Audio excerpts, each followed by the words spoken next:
Bonjour à tous et bienvenue à ma chaîne YouTube. Merci d'être ici et bon visionnage à tous. Today on my workbench I have Tim's Breckwell brand Pellet Stove Controller. This is an older version of this controller. I say that because it has a 6-terminal connection on the back instead of the more standard 6-pin Molex connector. I'll put a picture of that on the screen for you to see the difference there. Anyways, Tim sent me this one because it was mostly dead. I say mostly dead because the manual feed would work, the intensity of the fan would work in manual mode, but you could never go to automatic mode, have this light come on, and the drive for the Auger drive would never work. So it was half the system, the manual side was functioning correctly, the other side was not. After discussing this with Tim over the phone, I agreed that he could send it to me for repairs. I received it yesterday, I did some troubleshooting work on it, I made some repairs, and now this unit is ready for final tests before I return it to Tim. As you can see, I have Tim's controller connected to my test system. My test system is made up of a few items, first being a faceplate that holds the controller in place, and on the back of the faceplate is an actual auger motor. The shaft from the auger motor comes out the front, and I have an X marks the spot decal on it so that when the controller is calling for the auger motor to drive, we'll hear the motor drive in the video. We'll also see this X marks the spot label spin. Additionally, I have 4 lights at the rear of the system here that simulates the different functions of your stove. First one being the igniter. This controller will not turn this light on. It does not control an igniter. The next one in blue is the combustion fan, then in yellow the auger motor, and in red at the far end the convection or room fan. Those 3 light bulbs will come on during testing. So I have the controller connected to my tester via my wiring harness, and it is powered up, so let's go ahead and turn it on. As I do that, a couple lights at the back will come on. We see that the combustion fan light has come on, and dim in red is the convection or room fan. So that's telling us a couple things, that things are coming on automatically as they should.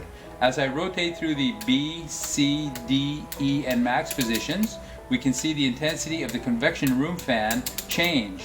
Now, as I say for every controller of this style, positions D, E, and max are the same with respect to the speed of the convection fan. So as I go to D, E, and max, nothing changes. We may see some slight flickering of the light bulb, but otherwise it's fine. It doesn't change.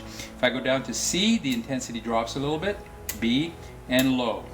So as I step through, you see the intensity increase and decrease. So I'm in low again. The intensity is not quite high, so the fan would not be running that fast. The next thing I can do is check the manual fan button down here. If I press that, we'll see the intensity of the room fan go up. See, the intensity went up. So that is functional. The next thing I can do is the manual feed button here. That is a momentary switch. When I press that, a couple things happen. We see the light bulb at the back, the auger motor light bulb come on.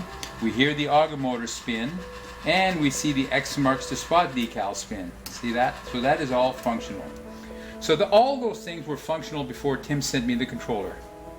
What was not functional, of course, is if you press the auger button here, the green light up top would not come on and we would not go into automatic mode.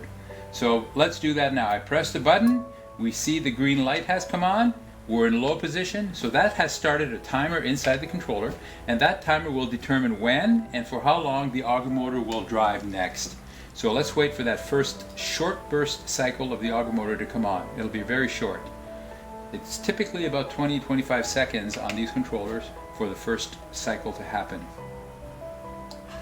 There it is, a very short cycle. See that? We saw the light come on, we heard the motor spin, and X marks the spot moves a tiny little bit. Let's do that one more time. Just keep an eye on here. You may also see, and you don't. This controller does not have an LED hole in the back here so you can see the LED come on when the auger motor is being called to spin. But the light is functioning. I checked that out. So one last time on low mode. There it is, very short burst. If I go to the max position, of course we see the room fan intensity go up, but that will change the timer circuit on the circuit board, and that means that the auger motor will drive for a much longer period of time. Look at that. So it drove longer and it'll drive more often, so it should happen quicker. The next cycle should happen sooner. There it is. That was a short off duration and a longer on duration.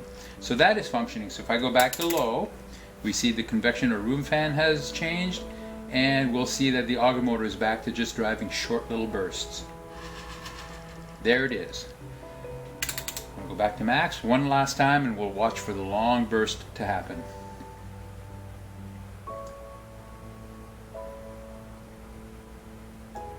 Let's go, little doggy. There it is. Nice long burst. So there we have it, Tim. Your controller is once again fully functional. I'm very thankful for you to send it to me for repairs. I appreciate that. For all you other viewers out there, if you have a pellet stove controller of your own, whether it's a Breckwell, Quadra-Fire, or USSC, and you have a service need for it, please feel free to contact me. I'd be more than happy to discuss that with you. In the meantime, I hope you'll take a few seconds to give this video a thumbs up and subscribe to my channel. I would appreciate that very much. Thanks everyone. Bye-bye.